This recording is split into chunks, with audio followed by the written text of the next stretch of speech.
마음을 연단해야 하는 이유라는 제목으로 하나님의 말씀을 함께 나누도록 하겠습니다. 잠언은 지혜를 말하죠. 지혜가 제일 중요하기 때문에 그렇습니다. 그런데 지혜는 저절로 얻어지는 것이 아니고 지혜는 연단을 통해 얻을 수 있다는 것이 잠언이 가르쳐주는 깨달음입니다. 그럼 광물이 그렇잖아요. 광물 안에 여러 가지 요소에 각양의 다른 물질들이 섞여 있습니다. 특정한 광물을 얻으려면 특정한 방법으로 특정한 온도를 올려서 추출해 내야 되는 거죠. 그래서 오늘 본문엔 얘기를 해요. 3절 말씀에 뭐라고 말합니까? 도가니는 은을 뽑아낸다, 풀무는 금을 뽑아낸다 그랬어요. 도가니와 풀무 다르지만 같고요, 같지만 달라요. 기능은 똑같다는 얘기예요. 역할은 같아요. 정제해서 뽑아내는 도구예요. 근데 단지 도가니는 진흙으로 만들어요. 그래서 규모가 크지 않을 뿐이에요. 같은 역할을 풀무는 쇳덩이에요. 용광로 같은 거예요. 그래서 좀 더 큰 거를 뽑아낼 수가 있어요. 여하튼 그런 과정을 통해서 순수한 금속을 만들어낸다는 거죠. 이건 광물에 대한 얘기가 아니라 잠언, 지혜의 말씀이잖아요. 사람에 대한 얘기인 거예요. 사람도 그렇다는 거예요. 사람에게 왜 연단이 필요한가? 사람은 연단이라고 하는 이 풀무, 도간이라고 하는 것을 거쳐 와야, 그래야 순수하게 나올 수 있다는 거예요. 그런데 순수한 것은 하나 약점이 있어요. 강하지를 못해요. 순수한 건 강하지 않아요. 우리 생각으로는 순수하면 강하면 참 좋겠는데 강한 것과 순수한 것은 양면일 수 있어요. 그래서 사람도 그렇지 않아요? 사람 참 착해요. 근데 반대 경우가 있잖아요. 물러요. 그렇죠? 단단하지 않아요. 반대 경우 있죠? 사람은 정말로 파워가 있어 보여요. 순수하지 않은 사람이 있어요. 권력을 가졌는데 순수하다가 일치하지 않는 거예요. 그래서 사람이 좀 꾀도 부리고 약기도 하고 술수도 쓰고 그래요. 그래서 같이 다 공존했으면 좋겠는데 그렇지 못한 거예요. 자, 금속을 보죠. 금속을 뜨거운 풀무에 넣어요. 그리고 뽑아내요. 순수해졌죠. 그러니까 순수한 것만 갖고는 쓰질 못한다니까요. 약해서. 그래서 어떤 과정을 겪습니까? 때리는 거예요. 자꾸 때리는 거죠. 또 한 번의 연단이 필요한 거죠. 그래서 반복되는 시련, 반복되는 훈련, 반복되는 연단, 그것을 통해 그 쇠붙이는 더 강해지는 거죠. 그래서 두드리고 모양을 맞추어서 찬물에 넣었다가 빼고 다시 달구고 또 때리고 찬물에 넣고 이런 과정을 겪을 때 강해진다는 거예요. 하나님의 훈련은 바로 이런 것이에요. 순수하게 될 뿐만 아니라 강해지게 만드는 것, 그것이 하나님의 연단이라는 겁니다. 욥기서 말씀을 한번 볼까요? 욥기서 23장 10절입니다. 다 같이 읽겠습니다. 시작. 그러나 내가 가는 길을 그가 아시나니 그가 나를 단련하신 후에는 내가 순수함, 강함 둘 중에 어느 거예요? 순수함이죠. 그죠? 내 가는 길을 아세요. 그 가는 길에 필요하도록 나를 그렇게 연단을 통해 만들어 주세요. 그래서 내 인생이 purify 되는 거예요. 깨끗한 삶 살 수 있도록 나를 만들어 가시는 하나님이라고 고백하죠. 순수한 거예요. 그런데 순수하면 강한가? 아니에요. 약해요. 그래서 신명기 8장의 말씀을 한번 보겠습니다. 이건 순수함인지 강함인지 한번 비교해 보세요. 8장 3절의 말씀입니다. 다 같이 한 말씀 있습니다. 시작. 너를 낮추시며 너를 줄이게 하시며 또 너도 알지 못하며 내 조상들도 알지 못하던 만나를 내게 먹이신 것은 사람이 떡으로만 사는 것이 아니요 여호와의 입에서 나오는 모든 말씀으로 사는 줄을 내가 알게 하려 하심이니라 그랬어요. 광야의 훈련, 광야가 뭐 잘 먹을 수 있나요? 줄임의 훈련이에요. 배고파하는 훈련. 그렇죠. 억지로 배고파야 돼요. 참아내야 되는 거죠. 배고픔도 이겨내게 하세요. 추위도 이겨내게 하시고, 고난 가운데 처하게 하는 거예요. 그렇죠. 그런데 이 훈련을 통해서 순수해지는 거예요? 강해지는 거예요? 강해지는 거죠. 그렇죠? 내 가는 길을 하나님께서 연단하사 정금같이 만들어주세요. 순수하게 하시되 한편으로는 하나님의 연단은 나를 전천후 신앙인이 되게 하시는 거예요. 왜요? 굶어봤잖아요. 추위도 견뎌봤잖아요. 위태한데도 처해봤잖아요. 그러니까 그런 과정을 겪으면서 나는 점점 강해진 거죠. 하나님의 연단은 그래서 순수함과 강함을 우리에게 준다는 거예요. 왜 하나님은 이 순수함과 강함을 그냥 자연스럽게 힘들지 않게 그냥 주실까? 여러분, 우리 인생은 본능에 살기 쉽고요.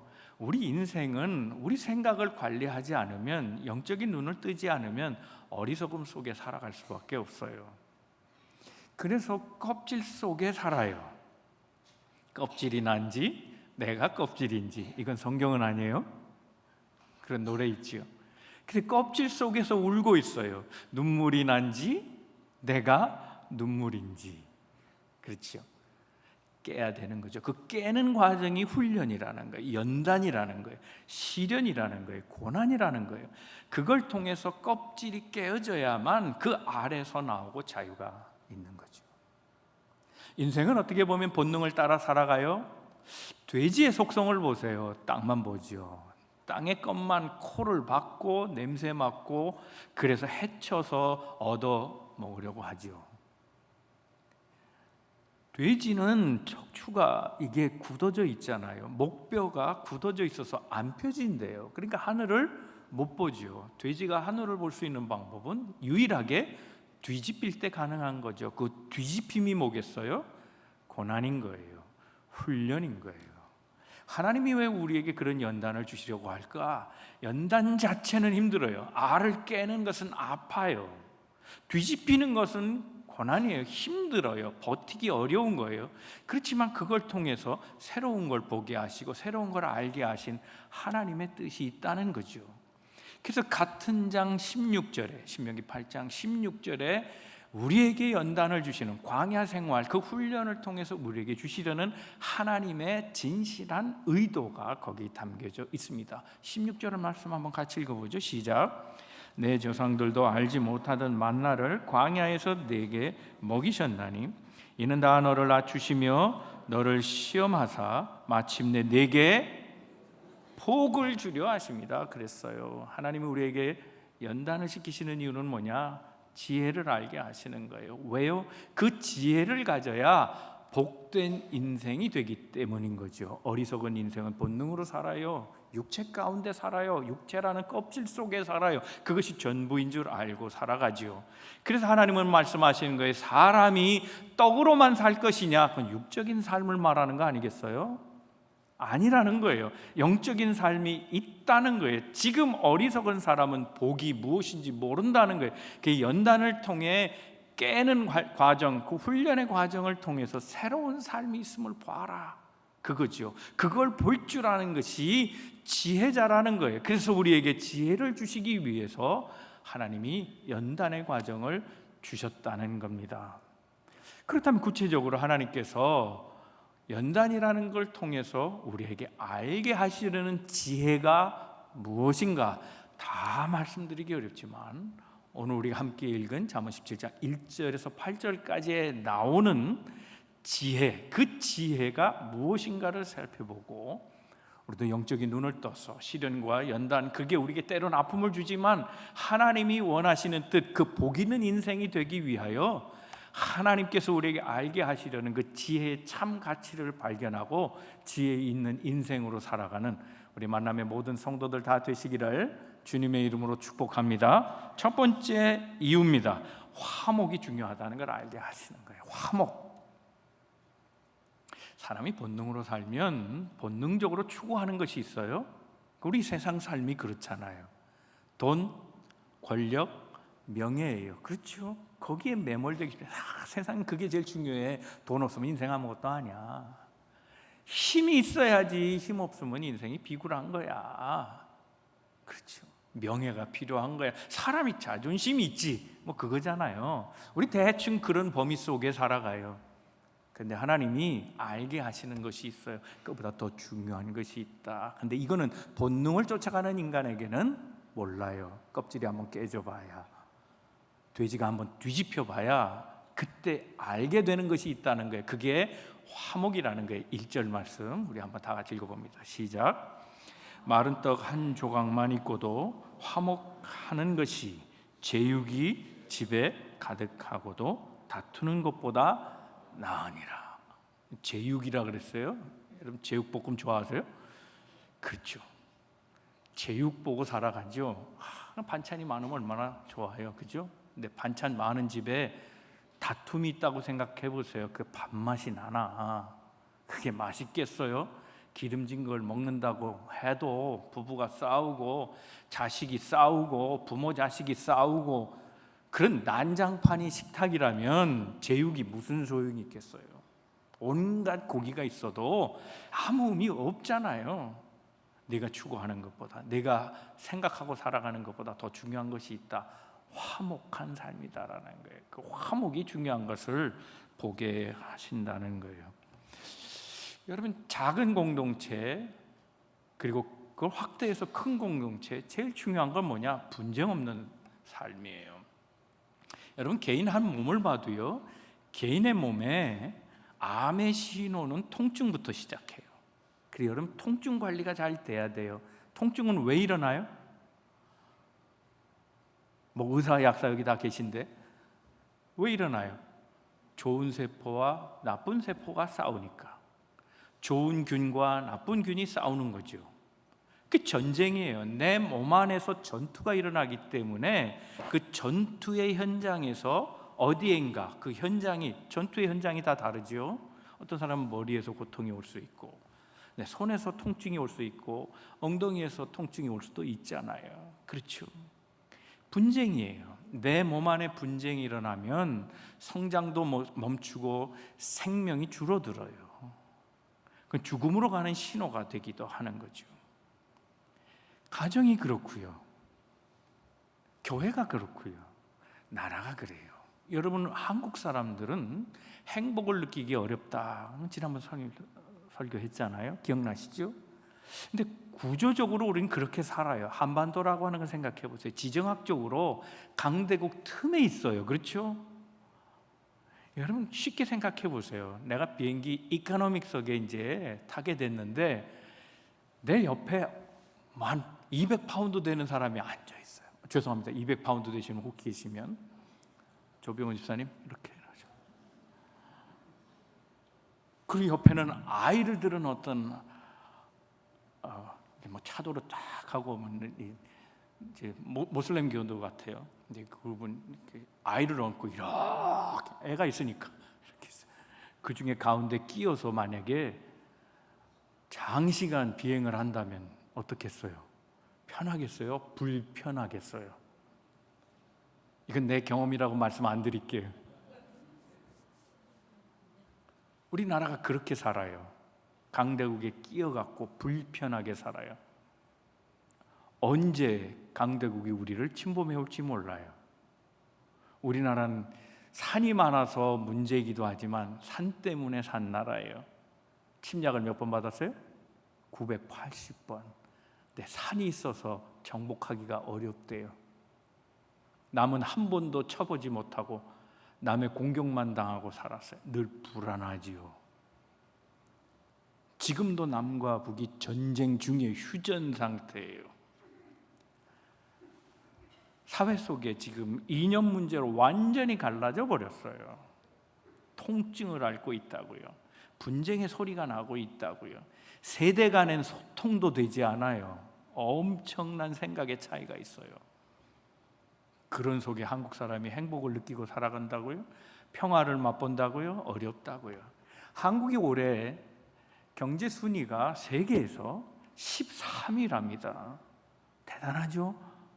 여러분 불과 반세기만 해도 우리는 원조받던 나라잖아요. 엄청난 경제 성장을 이루었어요.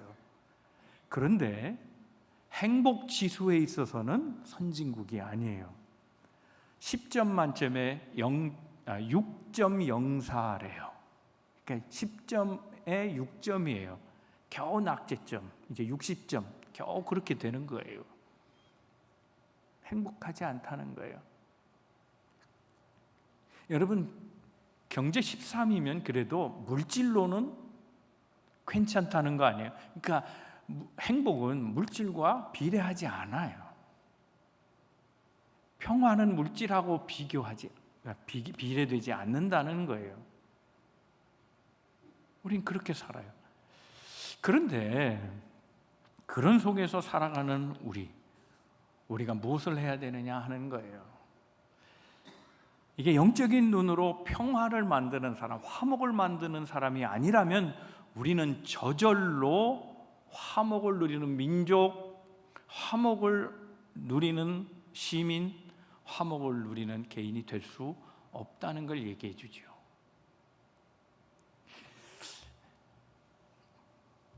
LA 어떤 교회라 그래요. 근데 실사는 제가 안 해봤는데 그냥 들은 얘기고 여러분도 아시는 얘기일지 몰라요.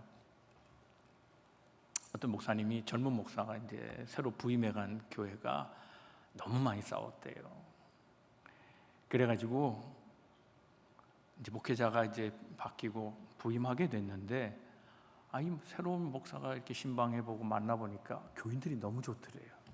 그렇게 한 사람 한 사람 다 좋은데 아니 왜 이 교회가 싸우게 됐지? 그런 생각이 들더라는 거예요. 그래서 어느 날 한 집사님에게 물었더니 목사님만 아세요? 그러고 가르쳐준 말이 있어요.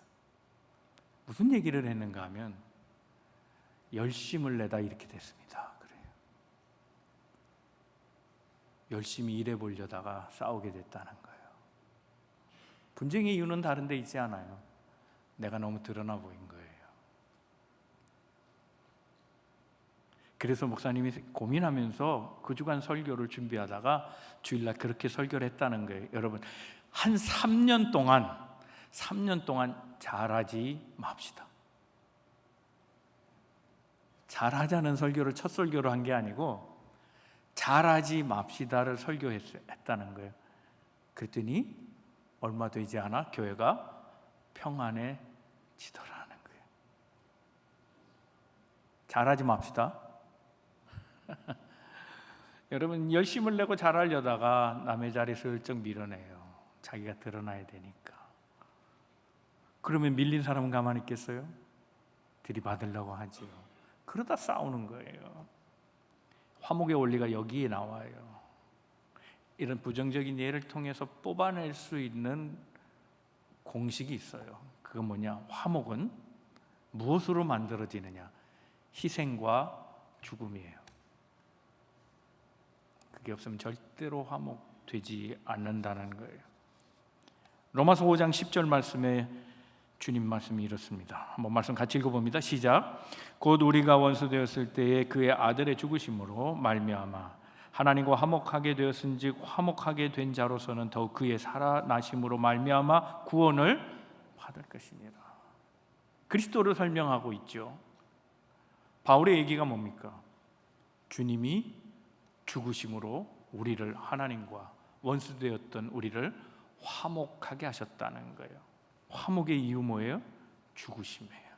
주의 죽으심. 죽어야 화목할 수 있다는 거죠. 그러니까 죽음과 희생이 있는 곳에 화목함이 있다는 거예요. 그래서 여러분, 교회도 그렇고 나라도 그렇고 분쟁만 없으면 살 것 같아요.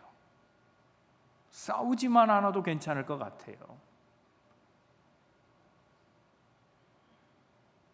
싸움이 없는 곳, 그것은 저절로 만들어지는 것이 아니라 그 안에는 분명 누군가가 자기를 희생하고 죽은 사람이 있기 때문이에요.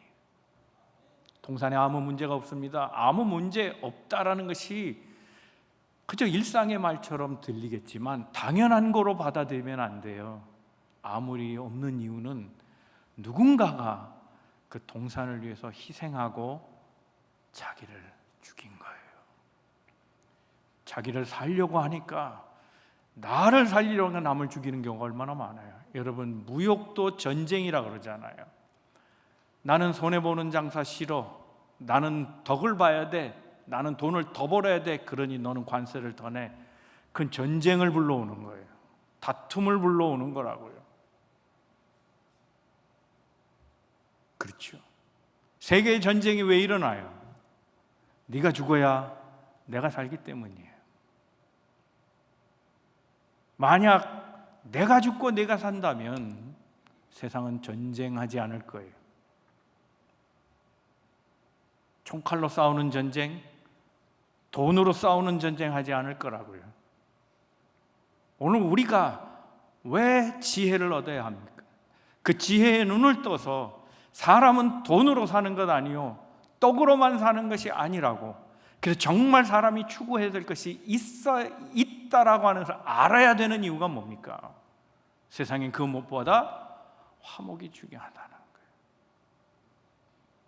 고기 반찬이 넘치는 식탁보다 더 중요한 것은 가족끼리 화목한 것이다. 그걸 지금 하나님이 우리에게 가르쳐주고 계시다는 겁니다. 여러분, 그리스도인은 무엇을 배우는 사람들입니까? 화목을 배우는 사람이에요. 화목을 배우는 사람, 예수를 배우는 사람들이에요. 하나님을 배우는 사람들이라고. 하나님이 희생하셨기 때문에 우리가 산 거예요. 예수 그리스도가 십자가에서 자기를 죽으심으로 내몰았기 때문에 우리가 생명을 얻고 살아가는 거예요. 우린 이걸 배우는 자라는 거예요. 그래서 고린도후서 5장 18절은 이렇게 말합니다. 다 같이 읽겠습니다. 시작. 모든 것이 하나님께로서 났으며 그가 그리스도로 말미암아 우리를 자기와 화목하게 하시고 또 우리에게 화목하게 하는 직분을, 여러분 직분자예요, 아니에요? 여러분 모두는 다 직분자인 줄로 믿습니다. 어떤 직분을 가졌어요? 화목하게 하는 직분을 가진 거예요. 죽이는 직분이 아니에요. 목사여서 직분자가 아니에요. 장로로 뽑히고 권사로 뽑혀서가 직분자가 아닌 거예요. 우리는 그리스도인이기 때문에 당연히 그리스도를 따르며 그리스도를 닮아가며 그리스도처럼 살아가는 직분을 가진 존재가 된 거예요. 이걸 잊으면 안 되는 거예요. 그것을 실천하지 않으면 우리는 그리스도인이다, 하나님의 아들이다, 하나님의 딸이다, 하나님의 자녀란 말을 들을 수 없어요. 그래서 성경은 얘기해요. 마태복음 5장 9절에 팔복을 설명하시면서 주님이 이렇게 말씀하십니다. 다 같이 읽겠습니다. 시작. 화목하게 하는 자는 복이 있나니 그들이 하나님의 아들이라 일컬음을 비로소 일컬음을 받을 것이다. 누가요? 화평하게 하는 자, 화목하게 하는 자, 평화를 만드는 자. 성 프란시스의 기도처럼 주여 나를 평화의 도구로 써 주옵소서. 피스메이커가 좋은 말처럼 들리지만 굉장히 어려운 거예요. 왜요? 평화를 만들려면, 화목하게 하려면 어떻게 해야 돼요? 내가 희생하고 내가 죽어야 된다는 거예요. 그럴 때에만 우리가 비로소 불려지는 이름이 있다. 당신은 하나님의 자녀이군요 라는 말이에요.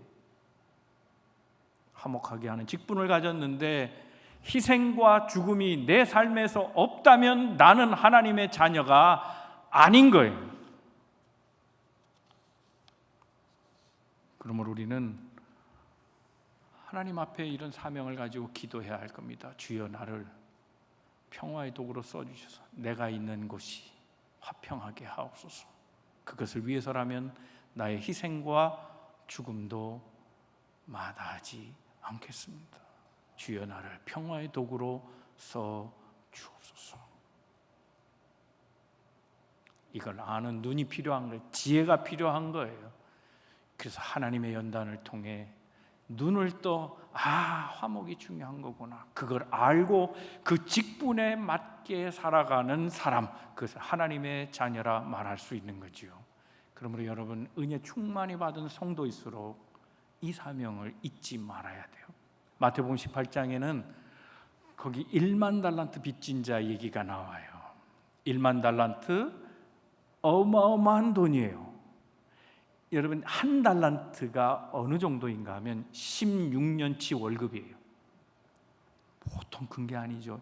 16년 동안 쓰지 않고 모아야 되는 돈이 1만 달란트예요. 한 달란트예요. 그런데 1만 달란트를 빚졌으면 얼마예요? 16만 년. 계산 잘 안 될 것 같아요. 이게 무슨 얘기예요? 갚을 수 없는 빚이라는 거예요. 천문학적인 돈이에요.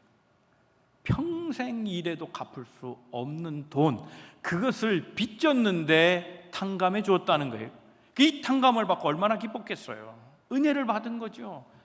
그래서 길을 지나가는데 너무 좋게, 기분 좋게 가다 기분을 싹 망친 한 사람을 보게 돼요. 나에게 100데나리온 빚진 자를 보는 거예요. 기쁨이 확 사라져 버렸어요. 너 내 돈 갚어, 그런 거예요. 100데나리온은 얼만큼이냐? 하루 노동치가 한 데나리온이에요. 그러니까 대략 치면 3개월 월급이에요. 근데 그 3개월 월급, 그 분량의 돈을 빌려가고 갚지 않은 사람에게 협박을 해요. 드릴게요. 근데도 말 안 듣고 패버렸어요. 성이 또 풀리지 않네. 경찰서 끌고 가서 감옥에 넣어버렸어요. 1만 달란트 탕감을 받았는데 16만 년치 빚을 탕감받았는데 3개월치 빚을 안 갚았다고 화내고 때리고 폭력을 썼어요. 그리고 억울하게 해버렸어요. 화목하게 하는 직분이 무엇인지 모르는 사람인 거예요. 은혜를 받았다면, 화목하게 하는 일을 하지 않았다면 우리는 이미 1만 달란트 빚진 자와 똑같은 삶이라는 걸 성경이 얘기하는, 그걸 어찌 모르느냐 하는 거예요. 뒤집혀 봐야 하는 거예요. 깨져 봐야 하는 거예요. 그렇구나. 우리의 직분은 화목하게 하는 것이구나. 억울하게 하는 것이 아니구나. 은혜를 저버리는 삶을 살아서는 안 되는구나. 그래, 제일 중요한 건 내가 죽어야지, 내가 희생해야지. 이걸 아는 인생이 되도록 우리에게 환난과 연단을 통해 지혜를 배우게 하셨다는 겁니다. 사랑하는 성도들은, 우린 다 그리스도로부터 엄청난 은혜를 받은 사람 아닙니까? 은혜 받은 사람답게 화목을 만들어간 그리스도처럼, 그래서 많은 사람들의 생명을 살리고 돕고 세워주는 그런 삶을 살아가는 우리 만남의 모든 성도들 다 되시기를 주님의 이름으로 축복합니다. 두 번째, 우리에게 환난을 통해서, 어려움을 통해서, 연단을 통해서 지혜를 알게 하시는 이유가, 또 다른 이유가 있습니다. 영적 가정의 소중함을 알게 하기 위해서 그렇다는 겁니다. 조금 점프했어요. 6절을 보겠습니다. 6절 말씀 다 같이 한번 읽어봅니다. 시작. 손자는 노인의 면류관이요 아비는 자식의 영환이라. 자, 손자는 노인의 면류관이다. 그래요. 여러분 손자 되게 좋아하시죠? 손녀만 보면 그냥 정신 없으시죠? 그런 분들 보면 참 부러워요, 그죠? 손자 자랑 많이 해요. 손자는 내 면류관이에요. 손자 자랑 많이 해. 자랑 들으면 또 부럽고요, 그렇죠? 또 자식은, 부모는 자식의 영화다. 그럼 자식은 부모 덕 보는 거 아니에요, 그죠? 그렇다면, 부모가 금수저임에 틀림없어요. 우리 부모는 빌딩이 있어. 그럼 그 자식은 부모가 영화인 거죠. 난 평생 일 안 해도 대대로 먹고 살 수 있는 거 아니야? 뭐 이렇게 생각할 수 있죠. 그렇다면 자식 많은 게 복이에요? 그걸 얘기하는 걸까요? 아니면 부자의 삶이 복이라는 거예요? 그걸 얘기하는 걸까요? 아니에요. 성경이 그런 수준이라면 성경이 아니죠. 성경은 그런 말을 하는 게 아니에요. 성경에서 말하는 자식이라고 말할 때, 아들이라고 말할 때 그 벤이라는 말을 써요. 영어로 하면 비엔이에요. 히브리 말이에요. 벤이라고 말하는데, 벤이라는 이름을 가진 거 여러분 아시잖아요. 베냐민, 그죠? 오른손의 아들, 강자라는 뜻이에요. 베냐민의 원래 이름은 베논이었어요, 그죠?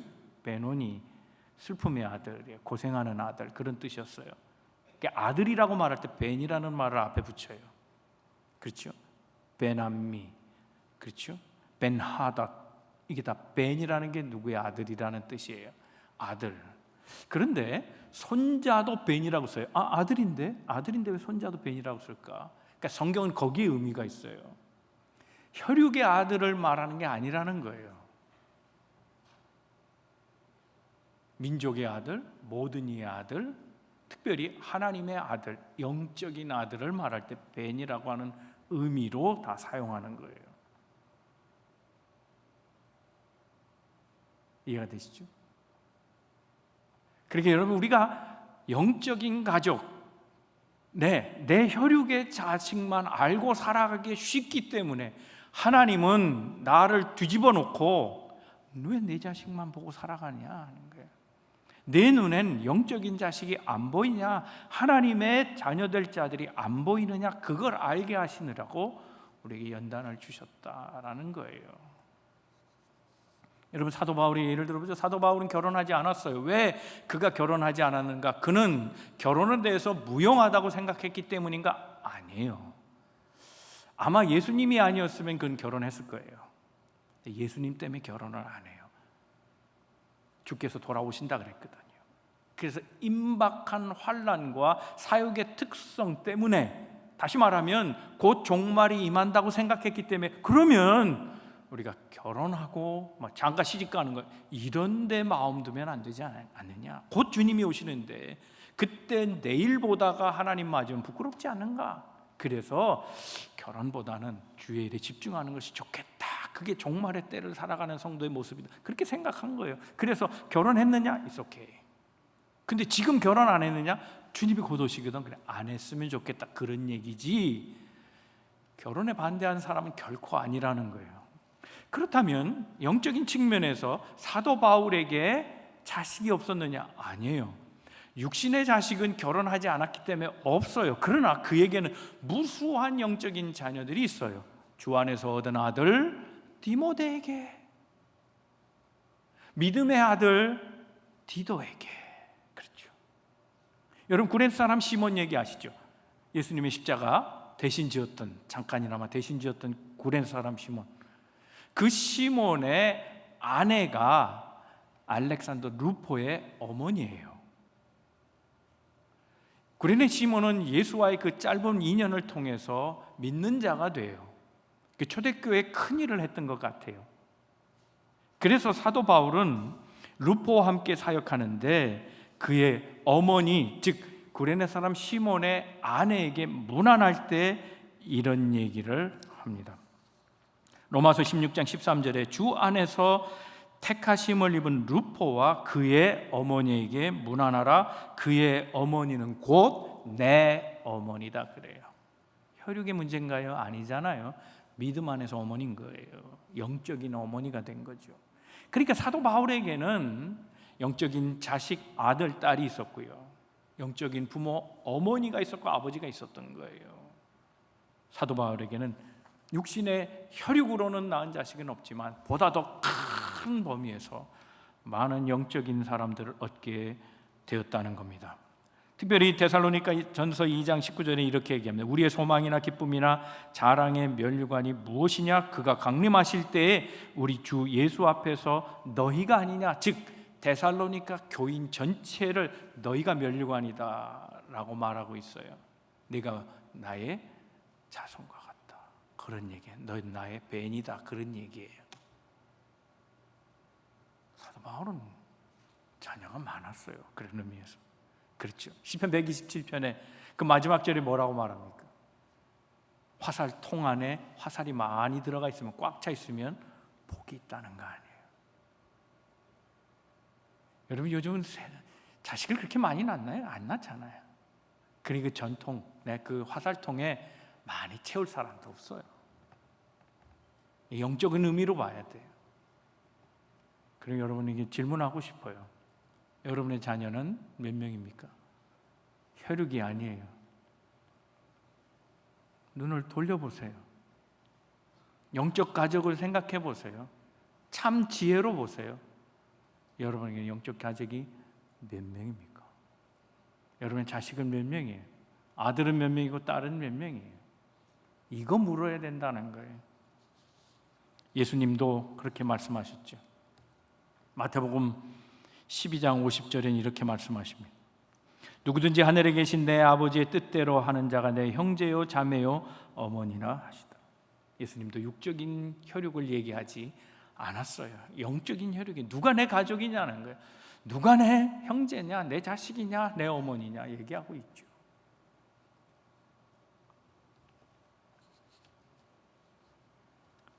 사랑하는 성도 여러분, 미국에는 특별히 그게 좋은데요. 마음이 너무 불편한 것 같지 마세요. 자식을 18세 정도 키웠으면 손 떼세요. 괜찮아요. 그걸 대학 갈 때도 신경 쓰고 기껏 모아놓은 돈 대학 등록금 다 주고 결혼할 때 또 주고 그래갖고 노후에 빈털터리로 살지 말고 18세로 끊으세요. 괜찮아요. 여러분 인생 사세요. 이왕이면 자식, 혈육의 자식 18세 다 키웠으니 이제부터는 영적인 자식 만드세요. 그게 그리스도인이 해야 될 일이라고. 영적인 자식 늘리는 거. 다음 주에 우리 이제 만장장학금 수여하잖아요. 이번에 13명인가 14명 주는데 이왕이면 딱 숫자도 끊었으면 좋겠어요. 999원보다는 1000원이 낫잖아요. 14명보다 15명이 낫잖아요. 영적 자녀 키우실 분 없으세요? 장학생들이 자식 아니에요? 그렇죠? 육신의 자식을 키우는 거는 그거는 본능이에요. 짐승도 그렇게 한다니까요. 그러니까 손자는 내 면류관이야 자랑하고 우리 아버지는 금수저야 그래서 빌딩이 많아 건물주는 조물주보다 크다며 뭐 그러면서 부모 자랑하는 거 그거. 그래서 자랑하는 존재는 다 7푼이 8푼이에요. 7득이 8푼이 그러지. 7푼이도 맞고. 7푼이가 뭐예요? 예? 7푼이가 77이에요? 7푼이는 보통 사람보다 70% 수준이라는 거예요. 그래서 7푼이에요. 7득이에요. 득 얻었다.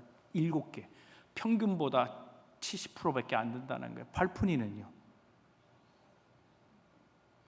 평균 밑에예요. 평균 밑에 얼만큼이요? 평균에 못 미치는 80% 정도 되는 거. 약 덜 떨어진 거. 그게 7득이 8푼이에요. 자식 자랑은 뭐라고요? 7푼이 8푼이가 하는 거예요. 영적 자녀 키우세요. 영적 자녀. 뭐 월드비전 있잖아요. 굿 네이버스 있잖아요. 컴패션 있잖아요. 이제 선교 갔다가 돌아왔는데 선교 갔다 돌아와서 생각나는 게 아유 팔다리 어깨 아파. 긴 시간 드라이브 했어. 가니까 왜 이렇게 더워? 이런 것만 생각이 난다면 선교 잘못 갔다 온 거지. 선교를 왜 가요? 하나님의 자녀 만들려고 간 거예요. 영적 가족 그들을 생각하며 전도하기 위해서 간 거 아니겠어요? 그렇죠. 그런 인생 살라는 거예요. 록펠러 얘기하고 두 번째는 끝낼게요. 여러분 록펠러 아시잖아요. 이 록펠러가 55세 때 병원 갔다가 엄한 진단을 받아요. 아니 뭐 세속에서는 이걸 오진이다 뭐 그렇게 말하기도 하는데 당신 1년밖에 못 삽니다. 그런 진단을 받고 깜짝 놀랐어요. 절망했죠. 그때 그의 어머니 일라이자가 이 록펠러를 야단해요. 너 그동안 화호식하고 잘 살았지 않냐. 55세 때예요. 이미 억만장자가 된 거예요. 세계적인 부호가 된 거예요. 너 인생 이제 그만 그렇게 살아라. 새로운 삶 살아라. 하나님이 원하시는 일 좀 하고 살아라. 그럼 어떻게 해요? 남 좀 돕고 살아. 너 먹고 마시고 너 즐기고 너를 위해 살지 말고 이번 기회에 한번 좀 생을 좀 바꿔봐. 그렇게 어머니가 얘기해 주셨다는 거예요. 그때부터 록펠러가 정말 1년밖에 안 남았는데 그 돈 뭐 다 쓰고 가겠어요. 그래서 영적 자녀 만드는 일에 썼어요. 고아원 했어요. 학교 지었어요. 여러분 우리가 잘 아는 시카고 대학 명문 중에 명문이에요. 그 록펠러가 기부한 거 아니에요. 학교 수천 개 만들었어요. 교회를 지었어요. 교회를 몇 개를 지었냐면 4,721개예요. 4개가 아니에요. 4,721개. 여러분 놀라지도 않으시네. 이거 엄청난 건데 돈 있다고 할 수 있는 게 아니에요. 그가 만든 교회 가운데 하나가 허슨강의 뉴욕의 그 허슨강 바로 옆에 있는 리버사이드 처치예요. 이 리버사이드 처치에는 그 높은 꼭대기에 종탑이 있는데 그 종탑의 종의 개수가 74개예요. 74개는 무슨 의미인가 하면 자기 어머니가 74세에 돌아가셨어요. 자기 어머니를 기념하는 교회를 세우려고 한 것이 리버사이드 처치고 거기에 어머니를 떠오르면서 종을 그렇게 했다는 거예요. 어머니의 울림, 어머니의 가르침, 그걸 생각해서 어머니가 돌아가신 연수 그 74의 종을 거기다 매달아 놓은 거예요. 그리고 그 종 맨 밑에다가 5개의 어머니의 남기신 유언과 교훈을 거기 써놨어요. 5개만 써놨어요. 사실은 10개예요. 그 10개가 오늘 주보에 실려 있어요. 지금 안 보셔도 돼요. 나중에 보세요. 10개의 교훈이 거기 써 있어요. 그걸 잊지 않고 살았어요.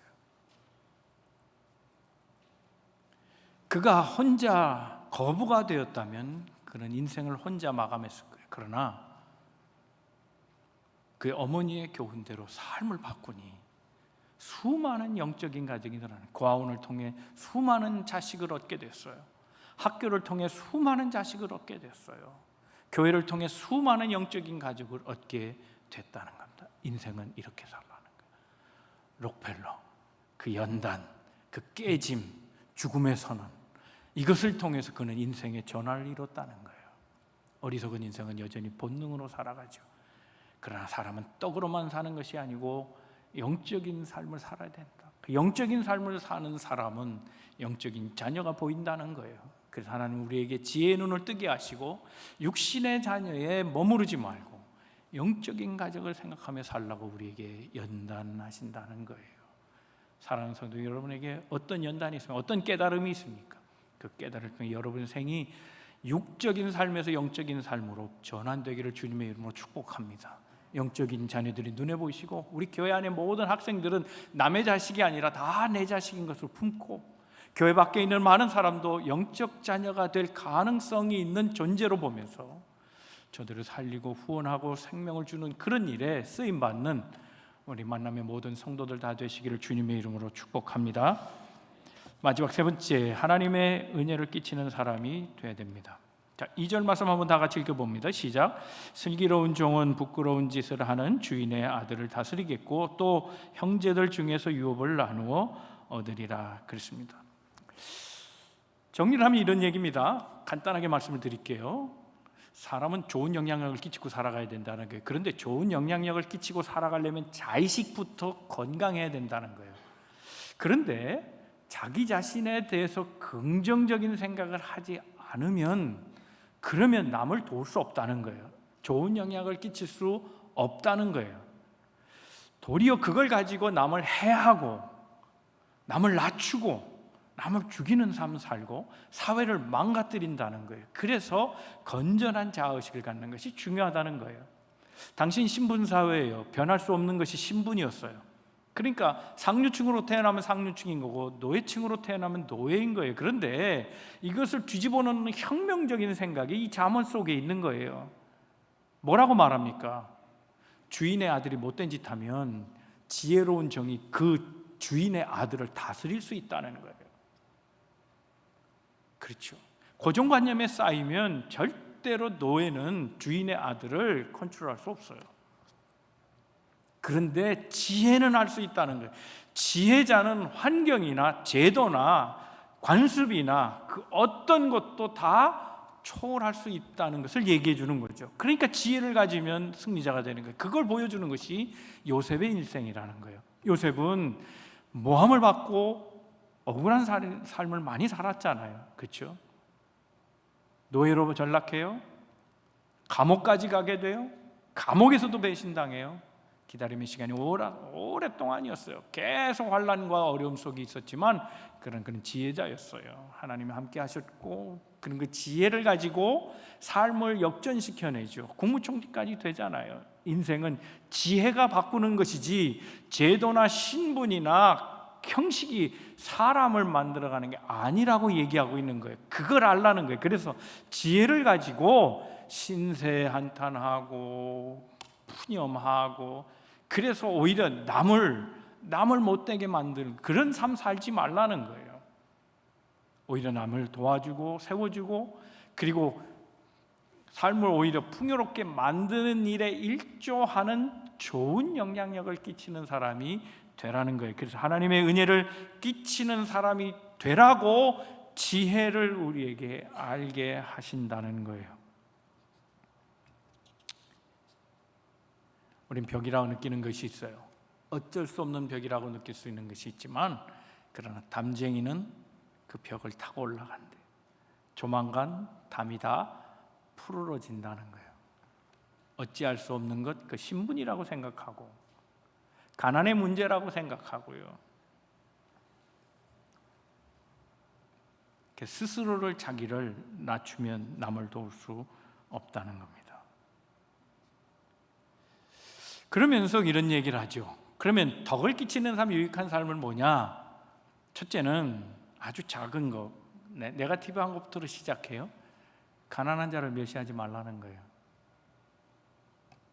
5절 말씀에 이렇게 되어 있습니다. 가난한 자를 조롱하는 자는 그를 지으신 주를 멸시하는 자요, 사람의 재앙을 기뻐하는 자는 형벌을 면하지 못할지니라 그랬어요.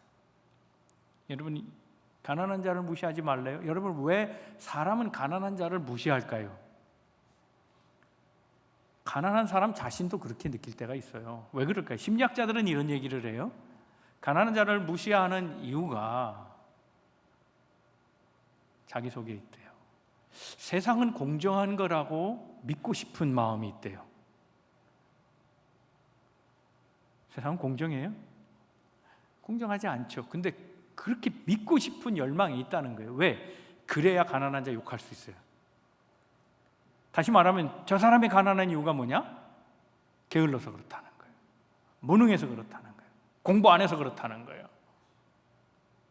그러니까 가난의 이유를 대고 싶은데 정상적인 사회가 그럴 때 되는 거지. 만약에 정상적인 사회가 아니라면 가난한 자가 유능하면서 정직한 사람일 수 있고요. 그렇죠? 정직하지 않은 사회는 부자지만 도둑놈일 수도 있는 거 아니에요.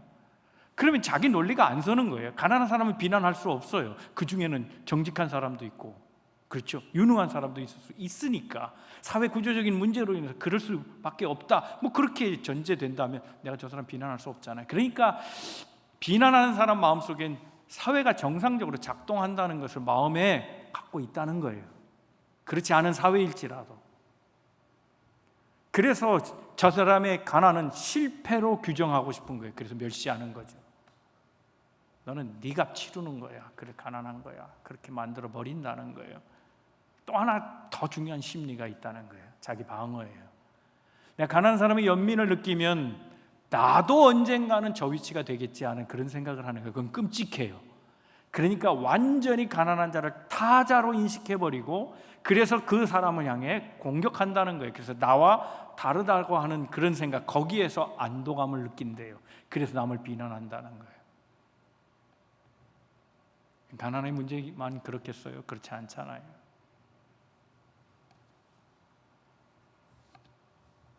그래서 여러분, 남을 무시하고 상처 주고 남을 깎아내리고 남의 생기를 꺾어버리는 말을 하면 안 돼요. 그게 위로의 말일지라도 상처를 주면 안 되고요. 사랑해서 하는 말일지라도 아프게 하면 안 되는 거예요. 그래서 말을 조심하라는 거예요. 욥기에 보면 욥기 16장 1절과 2절이 이렇게 말합니다. 욥이 대답하여 이르되 이런 말은 내가 많이 들었나니 너희는 다 재난을 주는 위로자이구나 그랬어요. 무슨 얘기예요? 욥의 친구 3명이 욥이 어렵게 됐다, 가난하게 됐다, 병들어졌다, 그 얘기 듣고 쫓아와서 위로한다고 했는데 질린다는 거예요. 니들은 재난을 주는 위로자다 그랬어요. 위로한다면서 왜 상처를 더 주니? 그런 얘기예요. 이걸 메시지 성경이 이렇게 말합니다. 욥이 스스로를 변호했다. 자네들 말이 이제 물릴 만큼 들었네. 그것도 위로라고 하는 건가? 이렇게 번역되어 있어요. 말 조심하라는 거예요. 그럼 어떤 말을 해야 돼요? 우리 누구예요? 우리 존귀한 자라고 성경은 얘기해요. 존귀한 자는 존귀한 대화를 해야 돼요. 어저께 토요일 날 설교한 거 메모리 되시는 분들은 기억하시죠? 낮은 수준의 대화가 있어요. 그건 뭐냐면 사람 얘기하는 거예요. 뒷담화. 사람이 저렇대, 이 사람이 이렇대 평가하고. 그게 제일 수준 낮은 대화예요. 중간 단계, 보통 수준의 대화가 있어요. 일 얘기야, 사건 중심으로 얘기하는 거예요. 뭔 일 났대, 뭔 일이래? 일 중심의 대화. 고급스러운 대화가 있어요. 더 높은 차원의 대화가 있어요. 그 사람과 일을 통해서 어떤 의미가 있느냐를 캐치해내는 사람. 그래서 긍정적인 방향으로 대화를 만들어가는 사람이 있다는 거예요. 우린 누구예요? 저급한 자, 낮은 수준의 사람들이 아니에요. 존귀한 자라고 성경은 얘기하고 있습니다. 그래서 에베소 4장 20절이 이렇게 말합니다. 무릇 더러운 말은 너희 입 밖에도 내지 말고 오직 덕을 세우는 데 소용되는 대로 선한 말을 하여 듣는 자들에게 은혜를 끼치게 하라 그랬습니다. 잠언 17장 7절 오늘 본문의 말에 이렇게 말합니다. 지나친 말을 하는 것도 미련한 자에게 합당하지 아니하거든 하물며 거짓말을 하는 것이 존귀한 자에게 합당하겠느냐. 그래서 존귀한 자가 쓰는 말이 있다는 겁니다. 사랑하는 성도 여러분, 우리가 다 존귀한 말을 합당하게 쓸 수 있기를 바랍니다. 믿음이 좋은 분들 가운데도 말을 이쁘지 않게 하는 분들이 있어요. 믿음이 있는 분들은 이쁘게 말해야 되는데 아닌 경우가 있어요. 습관인 것 같아요. 몸에 배어 있는 것 같아요. 이쁜 말 하세요. 세워주는 말, 상대방을 위로하고 힘을 주는 말, 용기를 주는 말, 그런 말 하세요. 그게 믿음 있는 자의 합당한 말이에요. 왜요? 우리는 존귀한 자니까 존귀한 말을 해야 한다는 거죠. 더 나아가서 좋은 영향을 끼친다 그런다면 뇌물 주는 사회 만들지 말라고 오늘 8절 마지막에 얘기하고 있습니다. 뇌물은 그 임자가 보기에 보석 같은지 그가 어디로 향하든지 형통하게 하느니라. 이 말은 뇌물을 찬양하는 것 같아요. 뇌물은 보물이다. 그래서 보물은 모든 사람들 기쁘게 한다. 형통하게 만든다. 그런데 그렇지 않아요. 조롱하는 말이에요. 세 번역에 보면 이렇게 되어 있습니다. 뇌물을 쓰는 사람의 눈에는 뇌물이 요술방망이처럼 보인다. 어디에 쓰든지 안 되는 일이 없다. 그랬어요. 무슨 얘기예요? 뇌물은 요술방망이다. 뇌물 먹이면 다 된다는 거예요. 옛날에 한국 사회가 조금 부패했을 때 유행했던 말이 있어요. 형이 제일 높은 파워를 가졌어요. 나라에서 제일 높은 파워였어요. 그래서 동생이 부조리하게 뭘 받아 먹어요. 그리고 형한테 얘기해주면 형 백으로 다 풀렸어요. 그걸 사자성어로 뭐라 그러는지 아세요? 사자성어로 형을 통하면 모든 일이 다 이루어진다. 만사형통.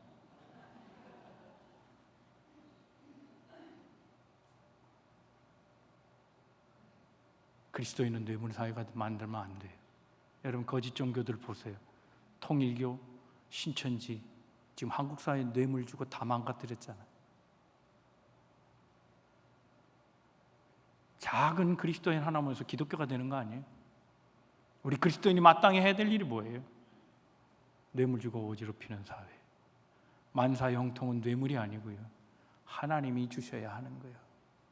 그걸 아는 게 지혜라고요. 사랑하는 성도들, 오늘 말씀이 우리에게 새로운 눈을 띄워주는 하나님의 잠언이기를 축복합니다. 하나님이 우리를 본능의 산이 모르니까 복된 삶을 누리지 못하는 거예요. 영적인 눈을 뜨고 지혜로운 삶을 살게 하게 하나님 우리에게 연단을 주세요. 그래서 아는 게 뭐예요? 그래서 알아지는 게 뭐냐고요? 돈, 권력, 명예보다 중요한 건 화목이다. 화목은 무엇으로 만드느냐? 그리스도처럼 희생과 죽음을 통해 화목을 만든다. 우리는 피스메이커를 기억하라. 피스메이커로 살아갈 때 우리는 하나님의 아들이라 하나님의 딸이라 불려질 수 있다. 그걸 아느냐? 지혜자야 그걸 아느냐? 오늘 우리에게 묻고 계신 거예요. 영적 가족이 보이느냐? 본능으로 따라가면 나는 내 자식밖에 안 보여요. 그게 7푼이 8푼이에요. 영적인 눈을 떠서 영적인 가족이 보여야 돼. 영적인 자녀들을 보여야 돼. 그들 구원하는데. 그래서 하나님은 연단을 통해서 나의 시각을 바꿔서 육신의 자녀에 머물지 말고 18세로 끝내세요. 영적인 자녀 배출하는데 우리 총력을 기울여 살아가는 삶을 주님이 원하신다는 거예요. 좋은 영향을 끼치고 살아가라는 거예요. 하나님의 은혜를 끼치라는 거예요. 그러려면 자의식이 분명해야 돼요. 지혜가 있으면 사는 거예요. 환경 탓하지 마시고 억울하다 생각하지 마시고 내 팔자야 하지 마시고 지혜가 있으면 삶을 바꿀 수 있어요. 지혜로운 자는 어떤 삶을 사냐? 말을 조심해요. 죽이는 말 아니라 살리는 말이에요. 지혜 있는 자는 세상을 어지럽히지 않아요. 세상을 바로잡는 삶이에요. 뇌물로 사회 망가뜨리지 않아요. 그런 삶을 살도록 우리를 인도하시고 우리에게 은혜를 주신다는 겁니다. 나와 이웃과 세상을 바꾸는 지혜 있는 삶을 살아가는 우리 만남의 모든 성도들 다 되시기를 주님의 이름으로 축복합니다. 기도하겠습니다. 우리 함께